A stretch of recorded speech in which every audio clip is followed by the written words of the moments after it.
पश्चिम बंगाल का वो स्टेशन जो 42 साल बंद रहा। रात के ठीक 2:17 हुए थे।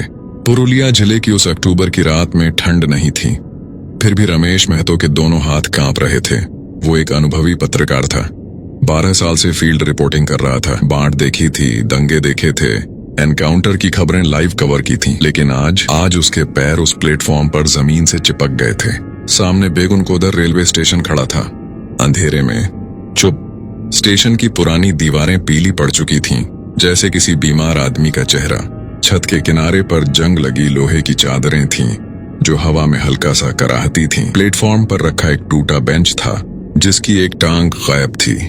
स्टेशन मास्टर का दफ्तर, जिसकी खिड़की का कांच कब का टूट चुका था। वहां से बाहर की तरफ एक पुराना कैलेंडर लटक रहा था, साल 1966 का।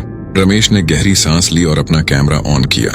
रमेश महतो, आनंद बाजार पत्रिका, बेगुनकोदर रेलवे स्टेशन, 14 अक्टूबर 2024, रात 2:17।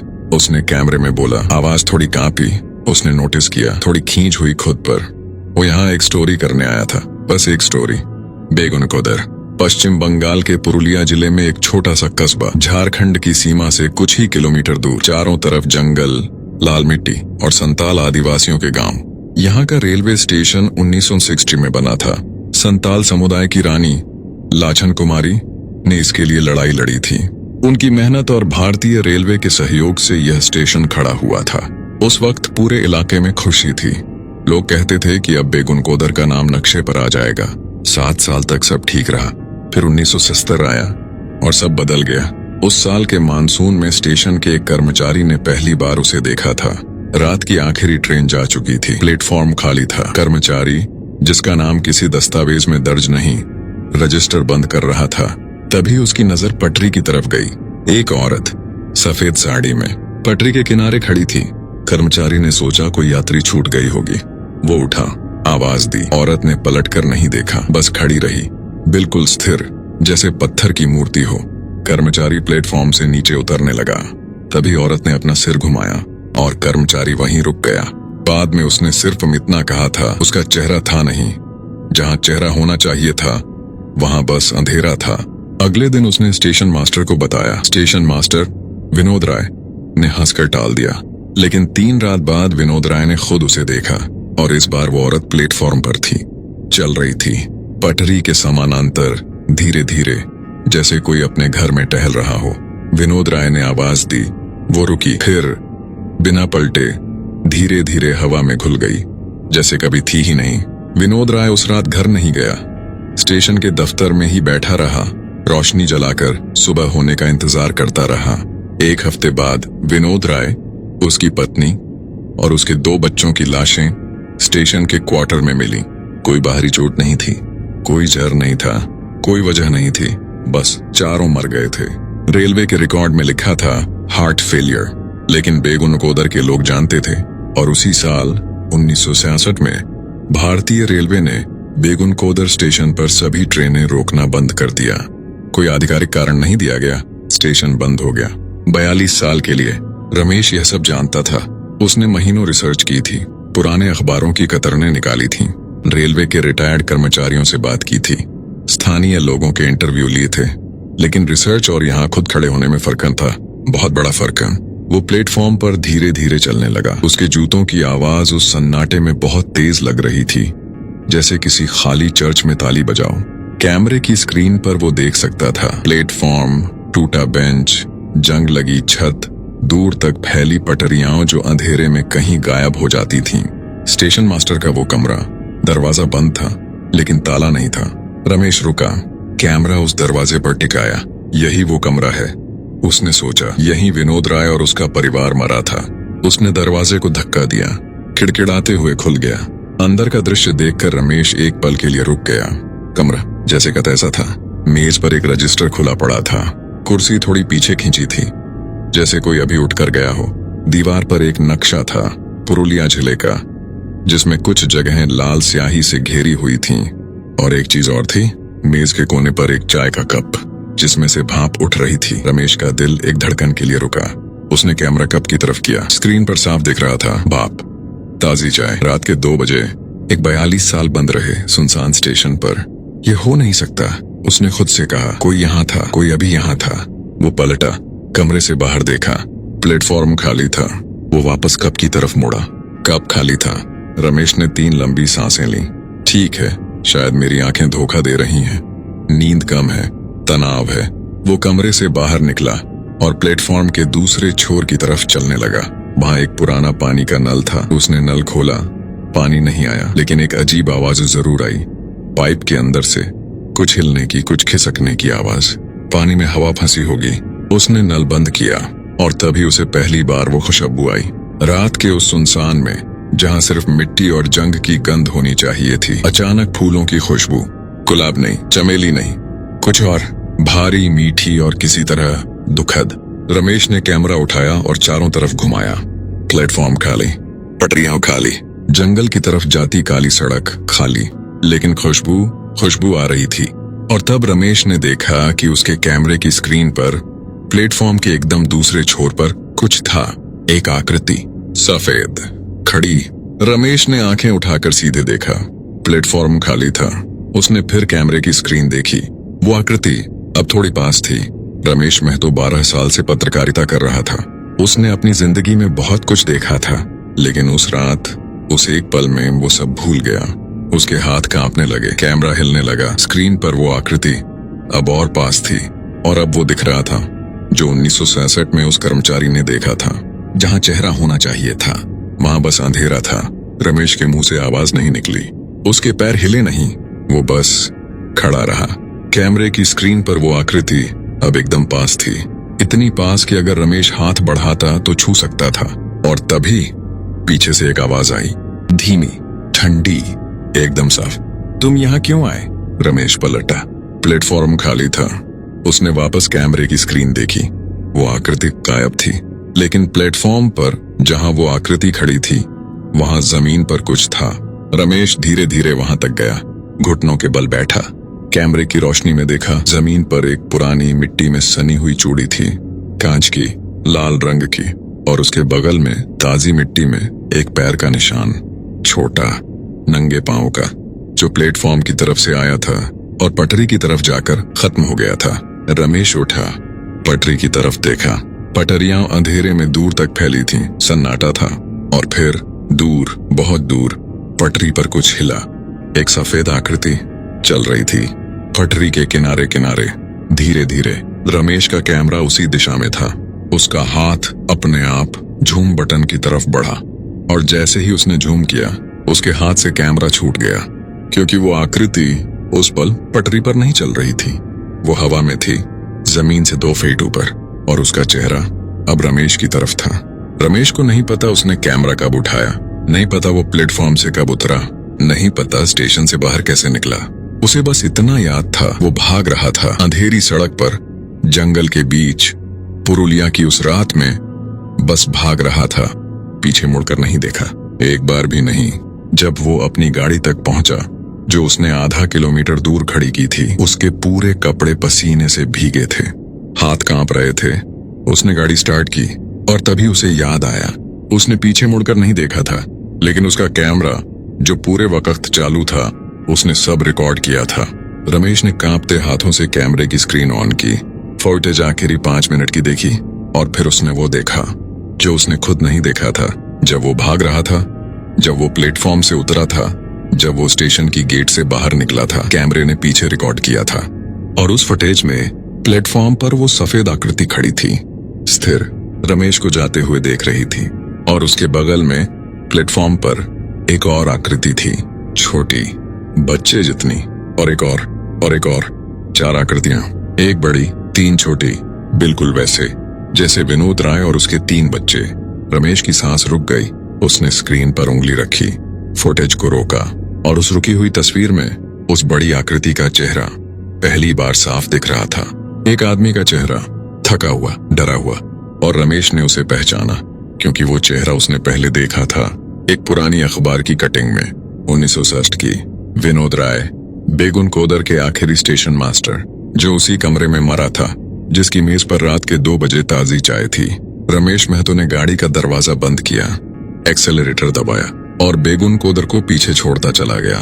लेकिन वो जानता था, जो उसने देखा था जो उसके कैमरे ने रिकॉर्ड किया था वो उसके साथ जाएगा हमेशा के लिए, क्योंकि बेगुनकोदर स्टेशन बंद जरूर हुआ था 42 साल के लिए, लेकिन जो वहां रहते थे वो कभी नहीं गए। अगली सुबह रमेश ने अपनी एडिटर को वो फुटेज भेजी। एडिटर ने 3 बार देखा, फिर उसे फोन किया और बस इतना कहा, रमेश ये छापना मुश्किल है, क्योंकि इस फुटेज में जो चौथी आकृति है सबसे छोटी वाली वो बाकी तीनों से अलग है। क्या मतलब? रमेश ने पूछा। बाकी तीनों पीछे खड़े हैं, लेकिन चौथी वो तुम्हारे पीछे पीछे गेट तक आई थी और गेट से बाहर। एडिटर चुप रही। वो गेट से बाहर भी आई। ये कहानी यहीं खत्म नहीं होती। बेगुनकोदर में जो रमेश ने देखा वो सिर्फ शुरुआत थी, क्योंकि अगले दिन जब रमेश अपने कमरे में जागा तो उसके कमरे के दरवाजे के बाहर एक लाल कांच की चूड़ी रखी थी। क्रमशः रमेश महतो उस रात सोया नहीं। पुरुलिया से वापस कोलकाता आते आते भोर के 4 बज गए थे। गाड़ी उसने खुद चलाई थी पूरे रास्ते। रेडियो चालू रखा था, इसलिए नहीं कि उसे संगीत पसंद था, बल्कि इसलिए कि उस रात उसे खामोशी से डर लग रहा था। वो डर जो 12 साल की पत्रकारिता में कभी नहीं लगा था, आज सीने में बैठ गया था जैसे कोई भारी पत्थर। उसका फ्लैट साउथ कोलकाता में था, 3री मंजिल पर। लिफ्ट उस रात बंद थी। वो सीढ़ियां चढ़ा, अपनी चाबी निकाली, दरवाजा खोला और अंदर घुसते ही दीवार से टिक कर खड़ा हो गया। सांसें तेज थीं, हाथ अब भी हल्के कांप रहे थे। कमरे में घुसते ही उसने हर लाइट जला दी, बेडरूम की, किचन की, बाथरूम की, या सब। उस रात वो अंधेरे में नहीं रहना चाहता था, एक पल के लिए भी नहीं। उसने कैमरा मेज पर रखा, उसे दूर जितना हो सके, फिर बिस्तर पर बैठ गया। जूते भी नहीं उतारे, आंखें बंद की और वो चेहरा दिखा विनोद राय का, उस धुंधली कांपती हुई फुटेज में, थका हुआ, डरा हुआ, 1966 से वहीं खड़ा। रमेश ने आंखें खोल दी। सुबह के 9 बजे उसकी एडिटर सुमिता घोष उसके फ्लैट पर आई।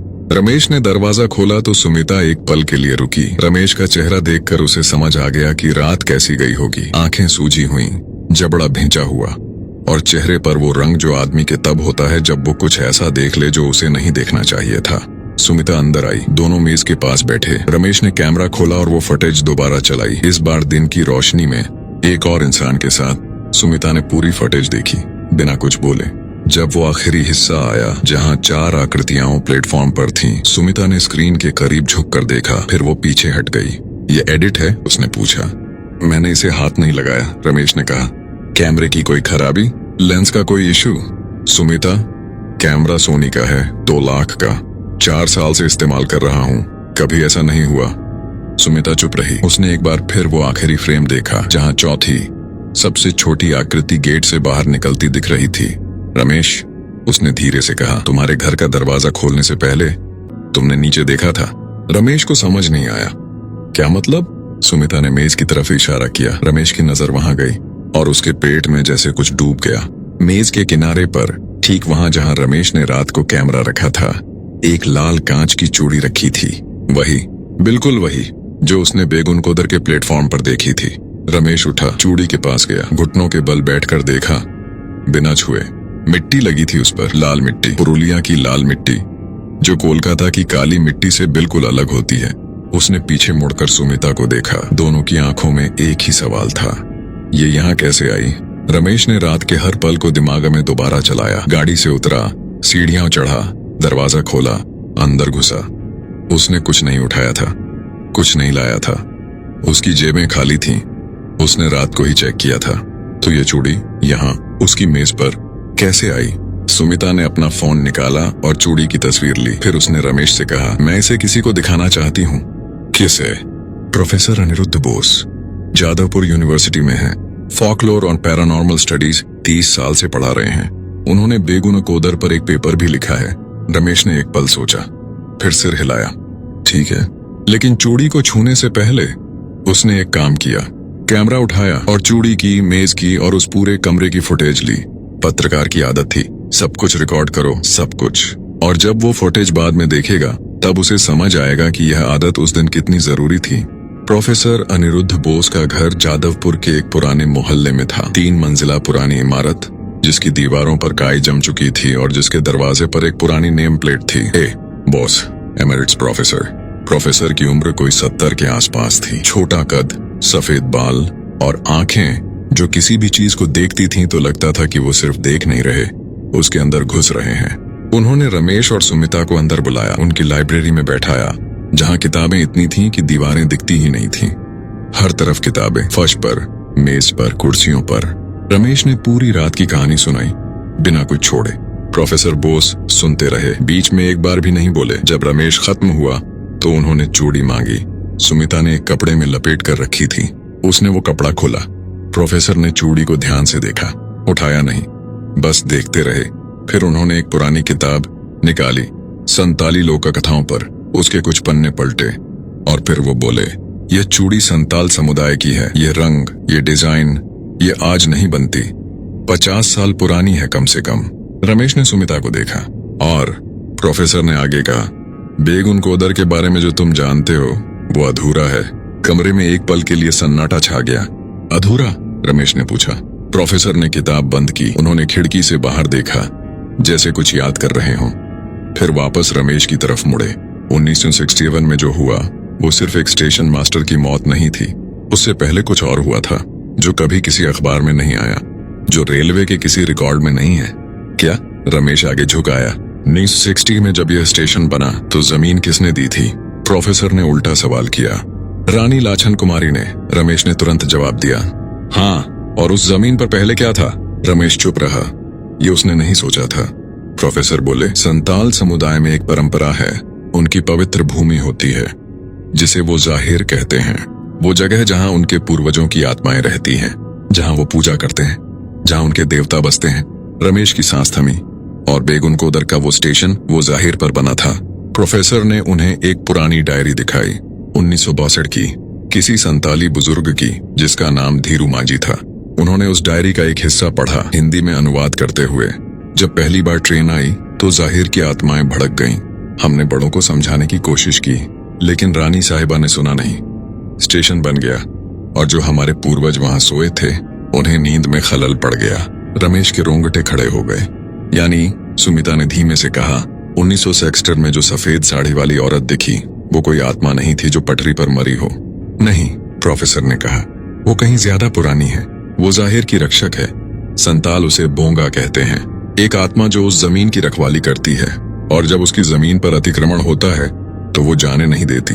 जाने नहीं देती यानी? प्रोफेसर ने चूड़ी की तरफ देखा। यानी जो वहां जाता है उसे वो अपने साथ रखना चाहती है। कमरे में फिर सन्नाटा। रमेश के दिमाग में एक सवाल घूम रहा था जो उसने अब तक किसी से नहीं पूछा था। वो सवाल जो उसे रात भर जगाए रखा था। वो फुटेज में 4 आकृतियां थीं, विनोद राय और उसके 3 बच्चे। लेकिन विनोद राय की पत्नी वो कहाँ थी?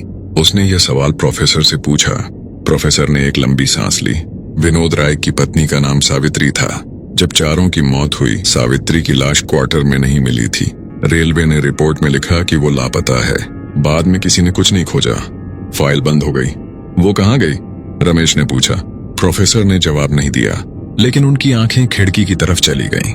बाहर आसमान में बादल घिर आए थे और रमेश को उसी पल अपनी जेब में कुछ हिलता हुआ लगा। उसने जेब में हाथ डाला और उसकी उंगलियां एक गोल ठंडी चीज से टकराईं। उसने निकाला एक लाल कांच की चूड़ी, दूसरी जो उसने मेज पर छोड़ी थी, जो कपड़े में लिपटी सुमिता के हाथ में थी, वो अभी भी वहीं थी। लेकिन यह नई थी और इस पर कोई मिट्टी नहीं थी। ये साफ थी, चमकती हुई, जैसे अभी अभी किसी की कलाई से उतारी गई हो। प्रोफेसर बोस ने जब यह देखी तो उनका चेहरा पहली बार बदला। अब तक वो शांत थे, एक अनुभवी आदमी की शांति। लेकिन इस चूड़ी को देखकर उनकी आंखों में कुछ आया जिसे रमेश ने पहचाना। डर। रमेश, वो धीरे से बोले, तुम आज रात घर मत जाओ। क्यों? क्योंकि यह दूसरी चूड़ी का मतलब वो तुम्हें ढूंढ चुकी है और वो तुम्हें याद दिला रही है कि तुमने उसकी जमीन पर पांव रखा था। तो मैं कहाँ जाऊं? प्रोफेसर ने जवाब देने के लिए मुंह खोला और तभी उनके घर की बत्तियां बुझ गईं। पूरी इमारत में दोपहर के 12 बजे। बाहर धूप थी, लेकिन इस कमरे में इस पल सिर्फ अंधेरा था। और उस अंधेरे में, किताबों से भरे उस कमरे में रमेश को वो खुशबू आई, वही भारी, मीठी, दुखद, फूलों की, बेगुन कोदर वाली। बत्तियां 10 सेकंड में वापस आ गईं। तीनों चुप थे। प्रोफेसर ने धीरे धीरे अपनी कुर्सी से उठकर खिड़की बंद की, फिर दरवाजा, फिर वो वापस बैठे और बोले, 1967 में जब स्टेशन बंद हुआ तो एक बात और हुई थी जो मुझे एक बहुत बूढ़े संताल बुजुर्ग ने बताई थी। उन्होंने कहा था कि बोंगा, वो रक्षक आत्मा, वो हर 50 साल में एक बार किसी इंसान को चुनती है, उसे जाहिर में बुलाती है। मतलब उसे वापस नहीं आने देती। रमेश ने सुमिता को देखा। 1906 टावर में उसने विनोद राय को चुना था, प्रोफेसर ने कहा, और 2009 में जब स्टेशन दोबारा खुला तो किसी ने ध्यान नहीं दिया। लेकिन उस साल एक रेलवे कर्मचारी लापता हो गया था। कोई केस नहीं बना, कोई खबर नहीं। रमेश चुपचाप सुन रहा था। 2030 में 50 साल का चक्र पूरा हो रहा है और मैं वहां गया। हाँ, कमरे में फिर सन्नाटा। रमेश के हाथ में दोनों चूड़ियां थीं, एक मिट्टी भरी, एक साफ। उसने उन्हें मेज पर रखा और तभी उसे याद आया वो फुटेज जो उसने आज सुबह घर पर ली थी, चूड़ी की। कैमरे से उसने कैमरा निकाला, वो फुटेज चलाई और तीनों ने देखा। उस फुटेज में जब रमेश चूड़ी की तस्वीर ले रहा था, पीछे दीवार पर उसकी परछाई थी, लेकिन उसके बगल में दीवार पर एक और परछाई थी, किसी और की, जो कमरे में नहीं थी, जो वहां थी ही नहीं, लेकिन परछाई थी। प्रोफेसर बोस ने वो फुटेज देखी, फिर बंद कर दी। उन्होंने अपनी किताबों की तरफ देखा, जैसे कोई जवाब ढूंढ रहे हों। फिर वो बोले, रमेश, तुम्हें बेगुन को उधर वापस जाना होगा। रमेश ने सुना। एक पल के लिए उसे लगा कि उसने गलत सुना। वापस? हाँ, क्योंकि जो बोंगा किसी को चुन लेती है, वो उसे तब तक नहीं छोड़ती जब तक वो इंसान खुद उसके सामने न जाए और उससे उसकी शर्त पर बात न करे। शर्त? हर बोंगा की एक शर्त होती है, एक मांग, जो पूरी हो जाए तो वो जाने देती है।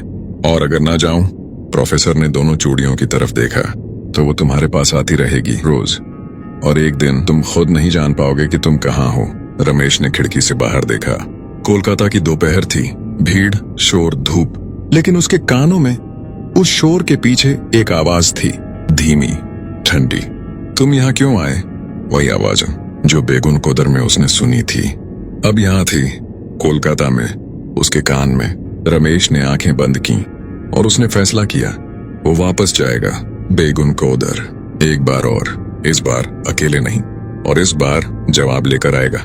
अगली रात रमेश महतो फिर उस सड़क पर था, पुरुलिया की तरफ जाती हुई। प्रोफेसर बोस की एक पुरानी किताब उसके बैग में थी और उसकी जेब में दोनों चूड़ियां। लेकिन इस बार गाड़ी में बैठते वक्त उसने जो देखा, वो उसे वापस मुड़ जाने पर मजबूर कर देता। अगर वो डरपोक होता। पिछली सीट पर जो खाली थी, सीट के कपड़े पर एक ताजा हथेली का निशान था। अंदर की तरफ से क्रमशः रमेश ने पिछली सीट को 5 सेकंड तक देखा, बस 5 सेकंड। फिर उसने गाड़ी स्टार्ट की और निकल गया। यह उसने डर से नहीं किया, यह उसने इसलिए किया क्योंकि उसे पता था अगर वो उस हथेली के निशान को ज्यादा देर देखता रहा तो वो गाड़ी से उतर जाता और फिर कभी नहीं जाता। और प्रोफेसर बोस ने जो कहा था वो उसके दिमाग में घूम रहा था, जो बोंगा किसी को चुन ले वो उसे तब तक नहीं छोड़ती जब तक वो खुद उसके सामने न जाए। तो जाना था, जाना ही था। रात के 10 बज रहे थे। कोलकाता की रोशनी धीरे धीरे पीछे छूटती जा रही थी। हाईवे पर गाड़ियां कम होती जा रही थीं और जैसे जैसे पुरुलिया की तरफ बढ़ता गया, सड़क के दोनों तरफ जंगल घना होता गया। वो जंगल जो रात में किसी और ही दुनिया का हिस्सा लगता है, जहां पेड़ों की छाया सड़क पर गिरती है और हेडलाइट की रोशनी उन्हें ऐसे काटती है जैसे किसी अंधेरे चादर में चाकू से लकीर खींची जा रही हो। रमेश के बैग में प्रोफेसर बोस की किताब थी, संताल बोंगा, आत्माओं का संसार। प्रोफेसर ने जाते वक्त एक पन्ना खोलकर निशान लगाया था। कहा था, यह पढ़ लेना पहले, जब स्टेशन पर पहुंचो तब समझ में आएगा। रमेश ने वो किताब अभी नहीं खोली थी। सच कहे तो खोलने में डर लग रहा था। रात के 12 बजे उसने गाड़ी एक ढाबे पर रोकी। पुरुलिया से कोई 15 किलोमीटर पहले ढाबे पर 2 ट्रक ड्राइवर बैठे थे। एक बूढ़ा आदमी चाय बना रहा था। रमेश ने चाय मांगी, बैठ गया। ट्रक ड्राइवरों में से एक, मोटा काली मूंछों वाला, लाल गमछा कंधे पर, रमेश को देख रहा था। बेगुन को उधर जा रहे हो? उसने पूछा। रमेश चौंका। कैसे पता? ड्राइवर ने मुस्कुराकर कहा, इस रास्ते पर रात को अकेले इस तरफ जाने वाले या तो बेगुन को उधर जाते हैं या खो जाते हैं। दूसरा ड्राइवर हंसा, लेकिन हंसी में कुछ था जो हंसी जैसी नहीं थी। पत्रकार हो? मोटे ड्राइवर ने पूछा। हाँ। पहले भी गए हो वहां? हाँ, कल रात। ड्राइवर ने चाय का गिलास नीचे रखा, रमेश को गौर से देखा, फिर बोला, तो तुम वही हो? क्या मतलब? आज सुबह हमारे एक साथी का फोन आया था। रात को वो उसी इलाके से गुजरा था, बेगुनकोदर स्टेशन के पास से, उसने कहा। स्टेशन के प्लेटफॉर्म पर एक आदमी था, कैमरा लिए, और उसके पीछे पीछे प्लेटफॉर्म पर कोई और था। रमेश का गला सूख गया। उसने बस इतना देखा और गाड़ी आगे बढ़ा ली। वो रुका नहीं और उसने कहा, वो आदमी जो कैमरा लिए था, उसे खबर नहीं थी कि उसके पीछे कोई है। रमेश ने चाय का एक घूंट लिया। ठंडी थी। उसने ध्यान नहीं दिया। तुम मत जाओ, ड्राइवर ने कहा। ये सलाह नहीं थी, ये गुजारिश थी। जो एक बार देख ले उसे, वो दोबारा नहीं जाता। कोई नहीं जाता। मुझे जाना है, रमेश ने कहा। ड्राइवर ने कुछ नहीं कहा, बस उसे देखता रहा। और जब रमेश उठकर चलने लगा तो ड्राइवर ने पीछे से एक आवाज दी, एक बात याद रखो। रमेश रुका। अगर वो तुमसे कुछ मांगे तो मना मत करना, और अगर वो तुम्हारा नाम पूछे तो मत बताना। रमेश गाड़ी में बैठा, इंजन स्टार्ट किया, और इस बार उसने पिछली सीट की तरफ नहीं देखा। कुछ चीजें नहीं देखनी होती। बेगुनकोदर स्टेशन से 1 किलोमीटर पहले उसने गाड़ी रोकी, उतरा, बैग उठाया और चलने लगा। प्रोफेसर बोस ने कहा था, गाड़ी पास मत ले जाओ, पैदल जाओ, धीरे, जल्दबाजी मत करो। वो देखती है कैसे आते हो। रात के 1 बजने वाले थे। आसमान में बादल थे। चांद कभी दिखता था, कभी गायब हो जाता था। जंगल से आवाजें आ रही थीं। झींगुर, रात के पंछी, और कुछ और जो न झींगुर था न पंछी। स्टेशन दिखा, वही पीली दीवारें, जंग लगी छत, अंधेरा प्लेटफॉर्म। लेकिन आज अन कुछ अलग था। स्टेशन के ऊपर छत के किनारे पर एक दिया जल रहा था। मिट्टी का दिया, जिसकी लौ हवा में कांप रही थी, लेकिन बुझ नहीं रही थी। रमेश प्लेटफॉर्म पर चढ़ा। इस बार उसने कैमरा नहीं निकाला। प्रोफेसर ने कहा था, कैमरा मत लाओ, रिकॉर्ड मत करो, वो पसंद नहीं करती। उसके हाथ में सिर्फ एक टॉर्च थी और जेब में 2 चूड़ियां। प्लेटफॉर्म पर कदम रखते ही उसे वो खुशबू आई, भारी, मीठी, दुखद। लेकिन इस बार इस खुशबू में कुछ और भी था, कुछ जाना पहचाना, जैसे किसी पुराने घर की खुशबू, जहां बचपन में गए हों और बरसों बाद लौटो तो वो खुशबू याद दिला दे कि तुम यहाँ पहले आए थे। रमेश रुका। उसने बैग से किताब निकाली। टॉर्च की रोशनी में वो पन्ना खोला जिस पर प्रोफेसर ने निशान लगाया था, और पढ़ा। बोंगा कभी बुरी नहीं होती, वो रक्षक है, जाहिर की रक्षक। वो तब तक नहीं आती जब तक उसकी जमीन को नुकसान न पहुंचे, लेकिन जब आती है तो वो किसी से नफरत नहीं करती। वो बस एक चीज चाहती है, इंसाफ। और इंसाफ तब मिलता है जब कोई उसकी कहानी सुने, पूरी कहानी, बिना डरे। रमेश ने किताब बंद की। ठीक है, वो सुनेगा। उसने टॉर्च बंद की, अंधेरे में खड़ा हो गया और बोला धीमे से लेकिन साफ आवाज में, मैं यहाँ हूँ, मैं सुनने आया हूँ। सन्नाटा। झींगुर की आवाजें भी बंद हो गईं, जैसे पूरी रात ने सांस रोक ली हो। और फिर पटरी की तरफ से एक आवाज आई, पायल की, धीमी। एक कदम, फिर एक और। रमेश ने पलटकर नहीं देखा। प्रोफेसर ने कहा था, पहले मत देखो, जब वो सामने आए तब देखो। पायल की आवाज करीब आती रही। रमेश का दिल इतनी तेज धड़क रहा था कि उसे लग रहा था कि वो खुद सुन सकता है उसे उस सन्नाटे में। आवाज और करीब और करीब, और फिर रुक गई। रमेश को एहसास हुआ कोई उसके बिल्कुल पीछे खड़ा है। उसकी पीठ पर ठंडी हवा लगी, जो हवा नहीं थी। तुम वापस आए, वही आवाज, धीमी, ठंडी। लेकिन इस बार उस आवाज में कुछ और था। थकान, बरसों की थकान। रमेश ने धीरे धीरे पलटा और उसने उसे देखा। सफेद साड़ी, लंबे काले बाल जो कंधों से नीचे तक थे। एक औरत जो इंसान जैसी दिखती थी लेकिन थी नहीं, क्योंकि उसके पांव जमीन से 2 इंच ऊपर थे। और उसका चेहरा जो कल फुटेज में नहीं दिखा था, आज दिख रहा था। एक संताल औरत का चेहरा, उम्र कोई 25-30, माथे पर सिंदूर जो धुंधला हो चुका था, आंखें काली, गहरी, और उनमें कुछ ऐसा जो रमेश ने पहले कभी किसी आंख में नहीं देखा था। दर्द, इतना पुराना दर्द कि उसका रंग नहीं था। रमेश ने उससे नजरें नहीं हटाई। तुम कौन हो? उसने पूछा। औरत ने एक पल देखा, फिर बोली, सावित्री। रमेश के पूरे बदन में एक झटका लगा। सावित्री, विनोद राय की पत्नी, जो 1966 में लापता हुई थी, जिसकी लाश कभी नहीं मिली। तुम सावित्री हो? उसने कांपती आवाज में कहा। थी, उसने कहा। अब कुछ नहीं। रमेश ने एक गहरी सांस ली। प्रोफेसर की बात याद आई। वो बस सुनना चाहती है, उसकी कहानी। बताओ, रमेश ने कहा। मैं सुनूंगा पूरा। सावित्री ने उसे देखा। एक लंबी चुप्पी, फिर वो बोली, 1961 की बात है। मार्च का महीना था। विनोद यहाँ स्टेशन मास्टर थे। हम 3 बच्चों के साथ यहीं रहते थे, उस क्वार्टर में। जिंदगी ठीक थी, साधारण थी, लेकिन ठीक थी। रमेश ने सुना। उस रात, मार्च की एक रात, एक ट्रेन रुकी, रात की आखिरी ट्रेन। उसमें से कुछ लोग उतरे, मजदूर थे, बाहर से आए हुए। उन्हें यहाँ की जमीन पर काम करना था, रेलवे का काम। स्टेशन के पीछे की जमीन को साफ करना था, नई पटरी बिछाने के लिए। रमेश समझ रहा था वो जमीन टायर थी। सावित्री की आंखों में कुछ हिला। हाँ, लेकिन विनोद को नहीं पता था, रेलवे ने नहीं बताया, किसी ने नहीं बताया। अगले दिन सुबह मजदूरों ने काम शुरू किया और उन्होंने जाहिर के पत्थर उखाड़े, वो पत्थर जिन पर 100 साल से पूजा होती थी।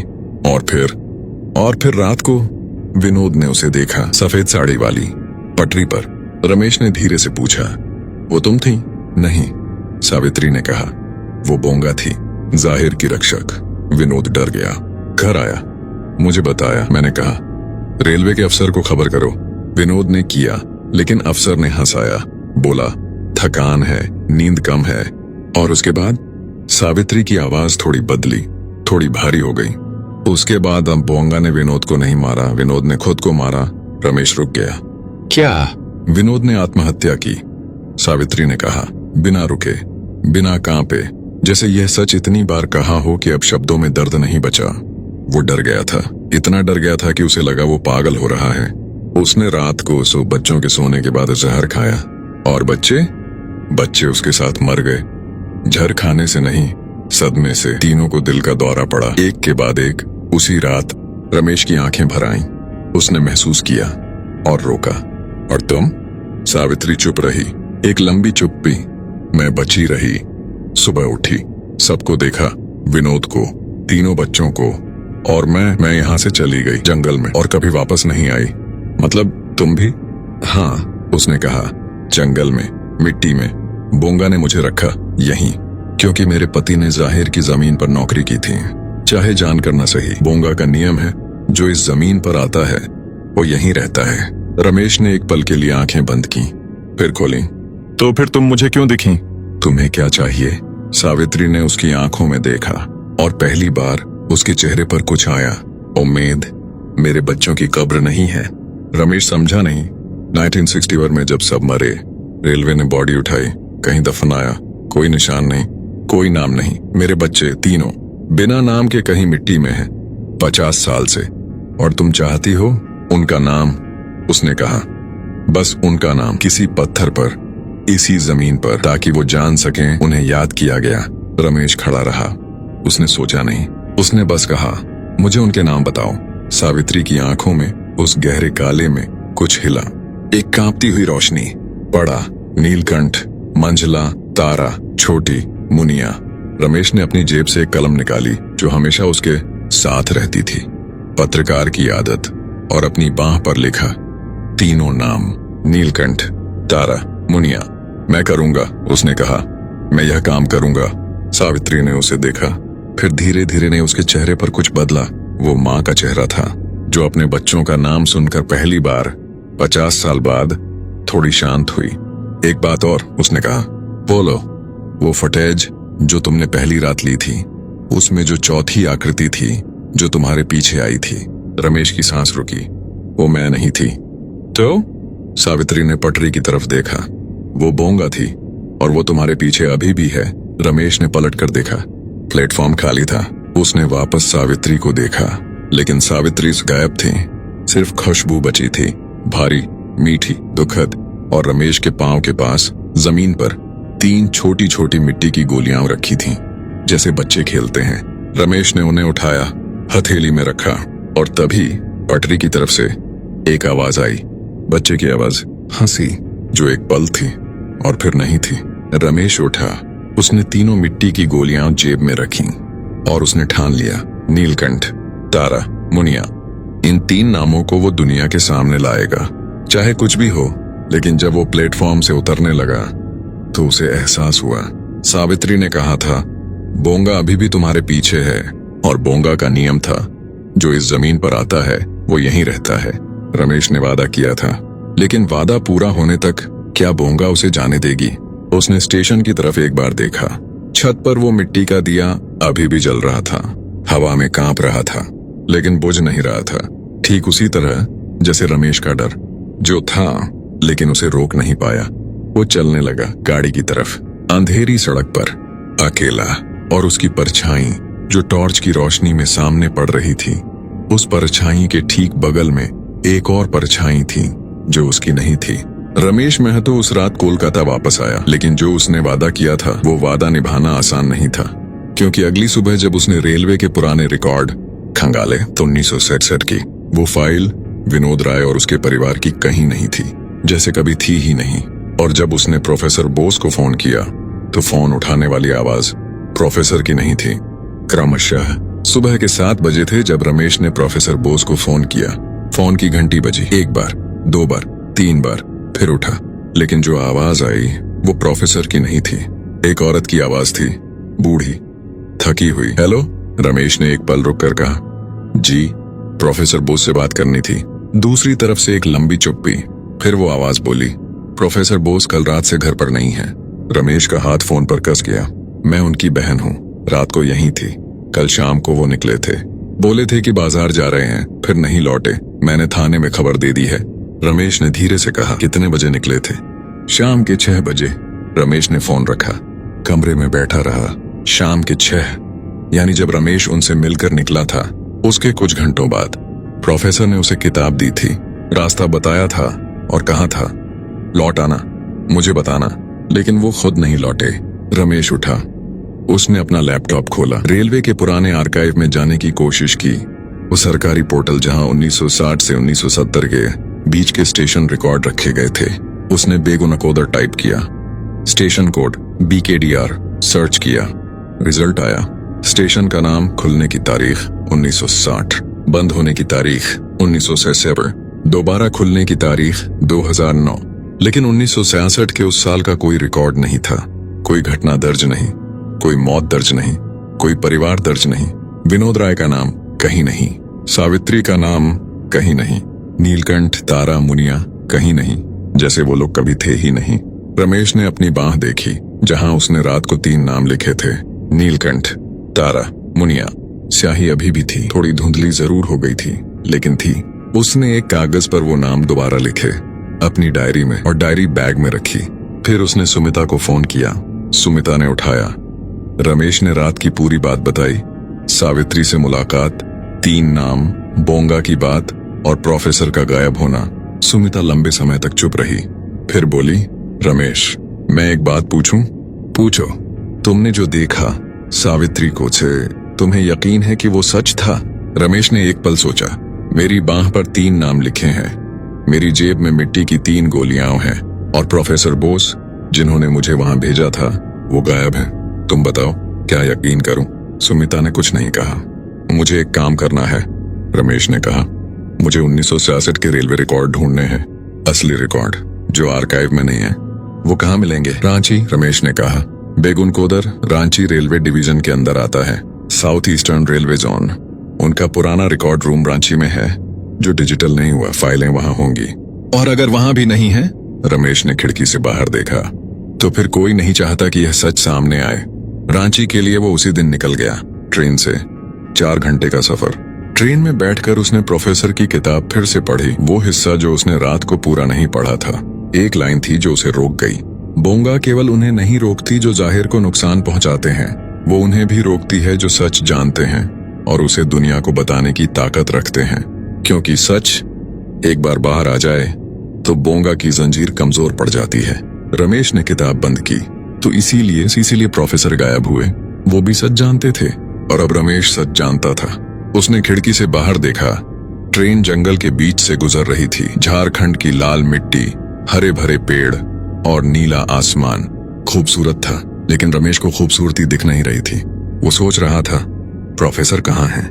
रांची रेलवे डिवीजन का दफ्तर एक पुरानी इमारत में था। अंग्रेजों के जमाने की भारी दरवाजे, ऊंची छतें और लंबे लंबे गलियारे जिनमें फाइलों की महक थी। पुराने कागज और धूल की वो मिली जुली खुशबू जो सिर्फ सरकारी दफ्तरों में होती है। रमेश ने अपना प्रेस कार्ड दिखाया, RTI का हवाला दिया, एक क्लर्क को समझाया, कुछ पैसे भी दिए और आधे घंटे बाद वो एक छोटे धूल भरे रिकॉर्ड रूम में था। 1960 से 1970 की फाइलें एक पुरानी अलमारी में बंद। रमेश ने एक एक फाइल निकाली। 1960 बेगुनकोदर स्टेशन का उद्घाटन, सब ठीक।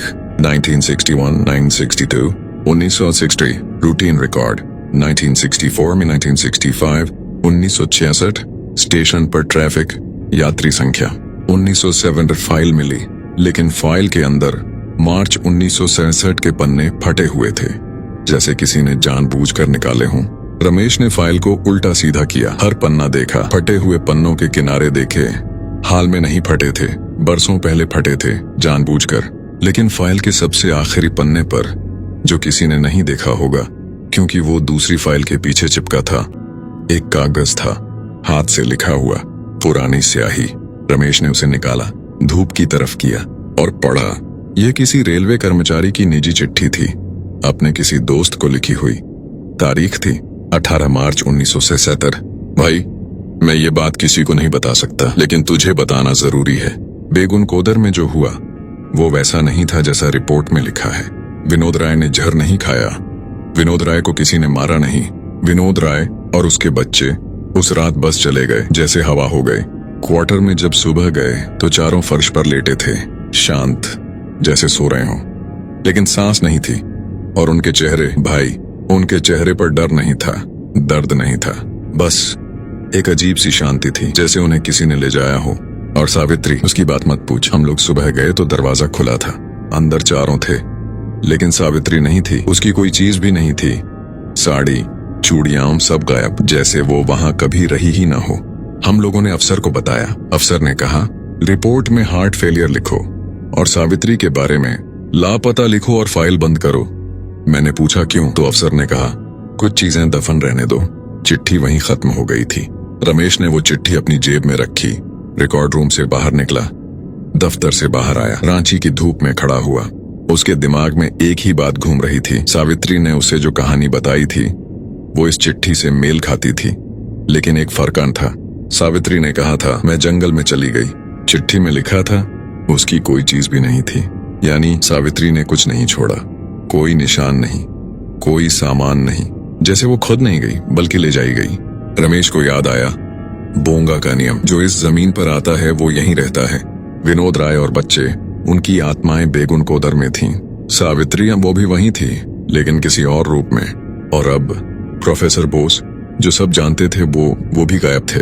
रमेश के फोन पर एक मैसेज आया, सुमिता का। रमेश, प्रोफेसर बोस का पता चला, वो अस्पताल में है, SSKM कोलकाता, कल रात जंगल में मिले, बेहोश, पुरुलिया के पास। रमेश ने मैसेज दोबारा पढ़ा, पुरुलिया, बेगुनकोदर के पास। प्रोफेसर जो कोलकाता में थे, जो बाजार जाने निकले थे, वो पुरुलिया के जंगल में बेहोश मिले। रमेश ने तुरंत ट्रेन का टिकट बुक किया, वापस कोलकाता। SSKM अस्पताल के वार्ड नंबर 7 में प्रोफेसर बोस बेड पर लेटे थे, आंखें खुली थीं, लेकिन कुछ अलग था। रमेश ने उनके पास जाकर बैठा, सुमिता भी थी। प्रोफेसर, रमेश ने धीरे से कहा। प्रोफेसर ने उसकी तरफ देखा और रमेश समझ गया कुछ बदल गया था।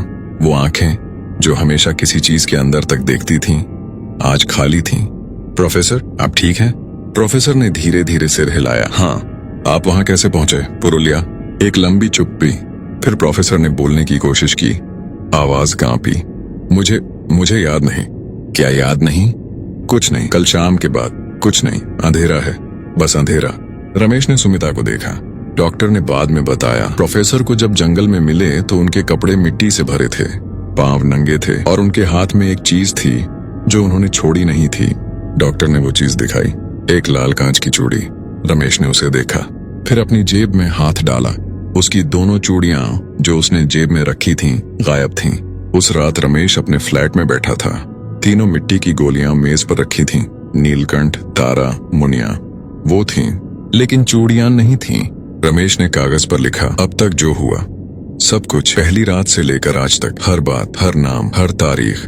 और जब उसने सब लिखा तो उसे एक बात दिखी, एक पैटर्न। जो भी इस राज के करीब गया, जो भी सच जानने की कोशिश में बेगुनकोदर से जुड़ा, उसके साथ कुछ न कुछ हुआ। प्रोफेसर बोस गायब हुए, फिर मिले, लेकिन याददाश्त गई। 1967 के कर्मचारी ने चिट्ठी लिखी और उसका नाम कहीं दर्ज नहीं। विनोद राय की फाइल गायब, सावित्री का कोई रिकॉर्ड नहीं, सब कुछ मिटाया जा रहा था।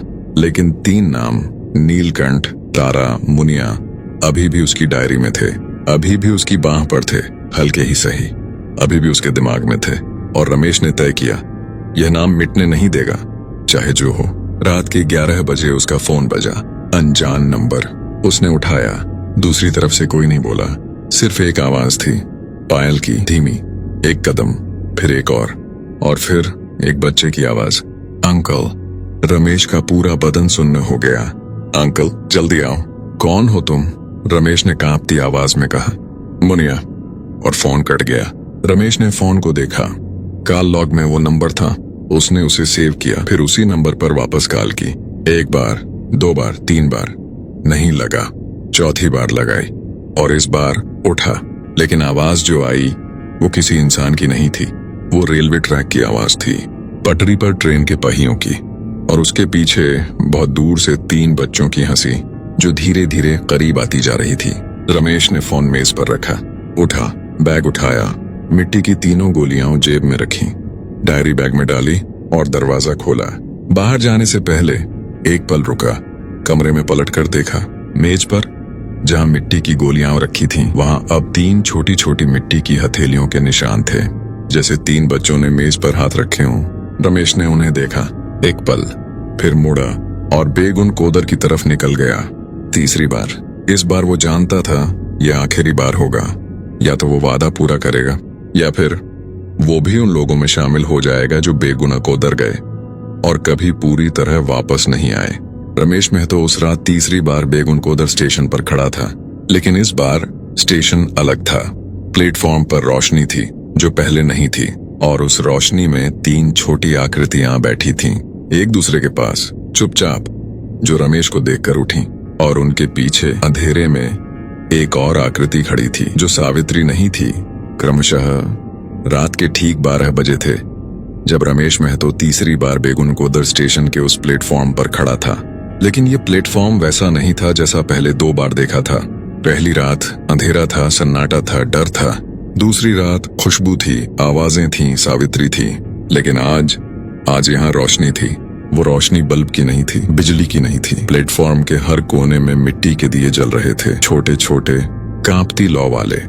उनकी रोशनी पीली थी, गर्म थी, और उस रोशनी में पूरा स्टेशन किसी दूसरी दुनिया जैसा लग रहा था। डरावना नहीं, बल्कि किसी पुराने सपने जैसा जो बरसों से भूला हुआ हो और अचानक याद आ जाए। और उस रोशनी में प्लेटफॉर्म के बीचों बीच 3 बच्चे बैठे थे, एक दूसरे के पास, कंधे से कंधा मिलाकर। बड़ा कोई 10-11 साल का लड़का, मांझला कोई 7-8 का, और सबसे छोटी एक लड़की 5 साल से ज्यादा नहीं। तीनों ने सफेद कपड़े पहने थे। तीनों की आंखें रमेश पर थीं। रमेश रुक गया। उसके कदम जो इतनी रात, इतनी दूर, इतने डर के बाद यहाँ तक आए थे, अब जमीन से चिपक गए। फिर वो बड़ा लड़का उठा, धीरे धीरे रमेश की तरफ आया। उसके चेहरे पर डर नहीं था, जिज्ञासा थी, जैसे किसी बच्चे को पहली बार कोई अनजान मेहमान घर आया हो और वो देखना चाहता हो कि यह कौन है। वो रमेश के सामने आकर रुका, ऊपर देखा।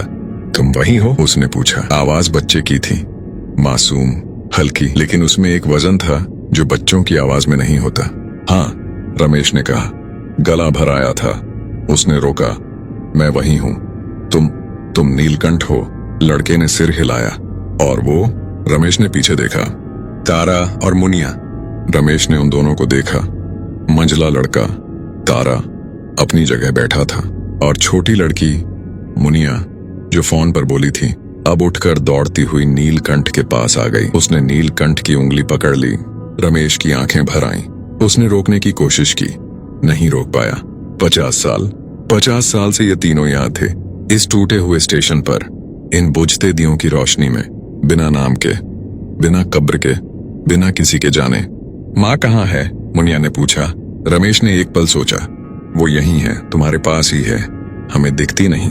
दिखेगी, रमेश ने कहा, आज दिखेगी। नीलकंठ ने रमेश को देखा, उन आंखों से जो 50 साल की उम्र लिए हुए थी, एक बच्चे के चेहरे पर।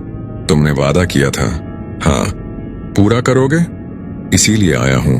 नीलकंठ ने एक पल देखा, फिर हट गया, और रमेश ने देखा उसके पीछे प्लेटफॉर्म के आखिरी कोने में, अंधेरे और रोशनी की सरहद पर एक आकृति खड़ी थी। लेकिन यह सावित्री नहीं थी, यह कुछ और था, बड़ा, ऊंचा, जिसके होने से हवा बदल गई थी, भारी हो गई थी, जैसे तूफान से पहले होती है, जिसके होने से दिए कांप रहे थे लेकिन बुझ नहीं रहे थे। बोंगा, जाहिर की रक्षक। रमेश ने कदम बढ़ाए। धीरे धीरे उस आकृति की तरफ। पास जाने पर दिखा वो एक औरत की आकृति थी, लेकिन इंसानी नहीं। उसकी आंखें थीं, लेकिन आंखों में आसमान था, काला आसमान जिसमें तारे थे। उसके बाल थे, लेकिन वो हवा में नहीं हिल रहे थे। वो उस हवा की तरह थे जो पहाड़ों पर चलती है, जिसे देखा नहीं जाता, बस महसूस किया जाता है। उसका चेहरा था, लेकिन वो एक चेहरा नहीं था। वो सब चेहरे थे, उन सब के जो इस जमीन पर थे, जो इस मिट्टी में सोए थे, जो इस जाहिर से जुड़े थे। रमेश उसके सामने खड़ा हो गया और उसने वो किया जो शायद पहले किसी ने नहीं किया था। वो झुका, हाथ जोड़े। मैं यहाँ माफी मांगने नहीं आया, उसने कहा। माफी मांगने का हक का मुझे नहीं है। जो हुआ वो मेरे हाथ से नहीं हुआ, लेकिन जो नहीं हुआ वो मेरे हाथ से हो सकता है।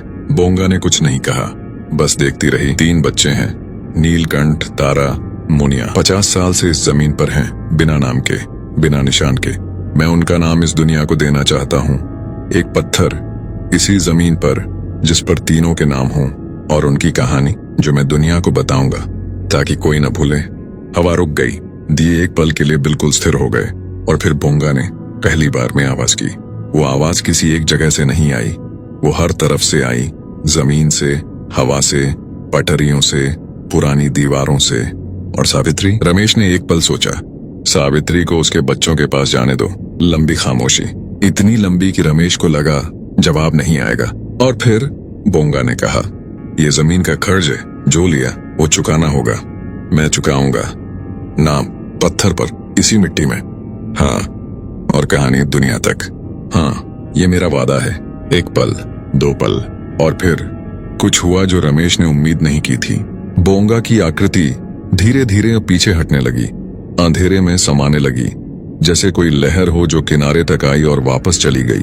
और जैसे वो पीछे हटी, वैसे ही प्लेटफॉर्म पर रोशनी बढ़ी, दियों की लौ बड़ी हो गई, और उस रोशनी में तीनों बच्चों के पास एक और आकृति आई। सफेद साड़ी, सावित्री। मुनिया ने पहले देखा। वो दौड़ी, वाह! और सावित्री, जो 50 साल से इस स्टेशन पर थी, जो 50 साल से अपने बच्चों को ढूंढ रही थी लेकिन पा नहीं रही थी, उसने अपनी बाहें फैलाई। मुनिया उसमें समा गई। तारा दौड़ा। नीलकंठ धीरे धीरे चला, जैसे बड़े बेटे की शान हो, जल्दी नहीं दिखानी। लेकिन जब पास पहुंचा तो वो भी रुक नहीं पाया। रमेश खड़ा देखता रहा। उसकी आंखों से आंसू बह रहे थे। उसने रोकने की कोशिश नहीं की। 50 साल बाद एक माँ अपने बच्चों से मिल रही थी, ये देखने के लिए आंसू कम थे। कुछ देर बाद सावित्री ने ऊपर देखा, रमेश की आंखों में देखा। शुक्रिया, उसने कहा। रमेश ने कुछ नहीं कहा, बस सिर हिलाया। एक बात और, सावित्री ने कहा। बोलो। प्रोफेसर जो तुम्हारे दोस्त हैं वो ठीक होंगे, उनकी याददाश्त वापस आएगी। बोंगा ने उन्हें रोका था, क्योंकि वो डरे हुए थे। डर वाले इंसान सच नहीं बता पाते। लेकिन तुम नहीं डरे। रमेश ने एक पल सोचा। मैं डरा था, बहुत डरा था। सावित्री ने हल्का सा मुस्कुराया। पहली बार डर के बावजूद आना कि उसे बहादुरी कहते हैं। और फिर वो मुड़ी, तीनों बच्चों को पास किया, और धीरे धीरे चारों उस पीली रोशनी में धुंधले होने लगे। नीलकंठ ने जाने से पहले एक बार पलट कर देखा और मुस्कुराया। वो मुस्कान, एक 10 साल के बच्चे की मुस्कान, रमेश को जिंदगी भर याद रही। फिर चारों, सावित्री, नीलकंठ, तारा, मुनिया, उस रोशनी में समा गए, और प्लेटफॉर्म पर एक एक करके बातें बुझने लगे। आखिरी दिया बुझने से पहले रमेश ने जेब से मिट्टी की 3 गोलियां निकाली, जो तीनों बच्चों ने उसे दी थीं। उसने प्लेटफॉर्म की जमीन पर घुटने टेके, और उस मिट्टी में एक एक करके 3 गोलियां रख दी। नीलकंठ, तारा, मुनिया, उसने धीरे से कहा, तुम्हें याद किया जाएगा हमेशा। आखिरी दिया बुझ गया, अंधेरा हो गया। लेकिन यह अंधेरा वो वाला अंधेरा नहीं था जो पहली रात था। वो अंधेरा डरावना था, भारी था, जैसे किसी ने चादर डाल दी हो। यह अंधेरा शांत था, जैसे किसी थके हुए इंसान की नींद, गहरी, सुकून वाली। रमेश स्टेशन से बाहर निकला। आसमान में तारे थे। वो उस सड़क पर चला, जंगल के बीच, अकेले। लेकिन इस बार अकेलापन वैसा नहीं था। इस बार वो हल्का था। गाड़ी तक पहुंचा, बैठा, और इस बार उसने पिछली सीट की तरफ देखा। खाली थी, सच में खाली। उसने गाड़ी स्टार्ट की और कोलकाता की तरफ निकल गया। अगले हफ्ते रमेश महतो ने वो चिट्ठी 19 अफर वाली और सावित्री की पूरी कहानी अपने अखबार में छापी। पूरे 3 पन्ने। रेलवे के अफसरों ने पहले टाला, फिर दबाव बढ़ा। 1 महीने बाद रेलवे ने माना कि 1967 में बेगुनकोदर स्टेशन पर एक कर्मचारी और उसके परिवार की मौत हुई थी। नाम दर्ज हुए, रिकॉर्ड में आए, और उस स्टेशन के प्लेटफॉर्म पर जहां मिट्टी की 3 गोलियां रखी थीं, वहां एक छोटा पत्थर लगाया गया जिस पर लिखा था नीलकंठ, तारा, मुनिया, 1977 हमेशा याद। प्रोफेसर अनिरुद्ध बोस उस दिन के बाद धीरे धीरे ठीक हुए। याददाश्त वापस आई।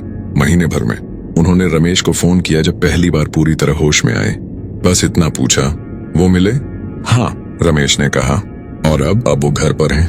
प्रोफेसर चुप रहे, फिर बोले, कुछ कहानियां इसीलिए होती हैं ताकि कोई उन्हें सुने, और जब कोई सुन ले तो वो कहानियां आजाद हो जाती हैं। रमेश महतो आज भी बेगुनकोदर स्टेशन के बारे में लिखता है। उसने एक किताब लिखी जिसका नाम था सफेद साड़ी। किताब में सावित्री की कहानी थी, 3 बच्चों की कहानी थी, बोंगा की कहानी थी, और उस जमीन की कहानी थी जो 100 साल से अपना हक्का मांग रही थी। किताब के आखिरी पन्ने पर रमेश ने लिखा था, बेगुनकोदर स्टेशन आज भी खड़ा है, ट्रेनें वहां रुकती हैं, यात्री आते जाते हैं, लेकिन शाम के बाद जब सूरज ढलता है और उस प्लेटफॉर्म पर अंधेरा होता है तो कभी कभी दिए जलते हैं, मिट्टी के दिए जो किसी ने नहीं जलाए, और उनकी रोशनी में अगर गौर से देखो तो 3 बच्चे दिखते हैं, खेलते हुए, हंसते हुए, और उनके पास एक औरत बैठी है सफेद साड़ी में, जो अब नहीं रोती, बस देखती है और मुस्कुराती है। यह कहानी यहीं खत्म होती है, लेकिन बेगुनकोदर की वो मिट्टी, वो आज भी सांस लेती है। वो जमीन जिस पर रानी लाछन कुमारी ने सपना देखा था, जिस पर विनोद राय ने नौकरी की थी, जिस पर सावित्री ने बच्चे पाले थे, जिस पर नीलकंठ, तारा और मुनिया ने पहली बार ट्रेन देखी थी, वो जमीन आज भी याद करती है। और कभी कभी रात को जब हवा चलती है, उस पत्थर के पास से एक आवाज आती है, 3 बच्चों की हंसी, जो इस बार डरावनी नहीं है, बस खुश है। ये थी बेगुनकोदर की वो कहानी जो 50 साल से किसी के सुनने का इंतजार कर रही थी।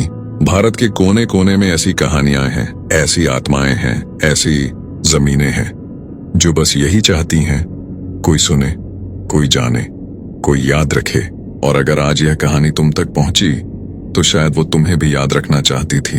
यह था डार्क लेजेंड, वो जगह जहां भारत की अनकही कहानियां जिंदा होती हैं, जहां हर अंधेरे की एक आवाज है और हर आवाज के पीछे एक सच है जो दुनिया नहीं जानती। अगर इस कहानी ने तुम्हें अंदर से छुआ, अगर नीलकंठ, तारा और मुनिया के नाम तुम्हारे दिल में उतर गए, तो यह वीडियो लाइक करो, क्योंकि हर लाइक उन नामों को थोड़ा और जिंदा रखता है। और डार्क लेजेंड को सब्सक्राइब करो ताकि अगली बार जब कोई और कहानी अंधेरे से निकले, वो सबसे पहले तुम तक पहुंचे।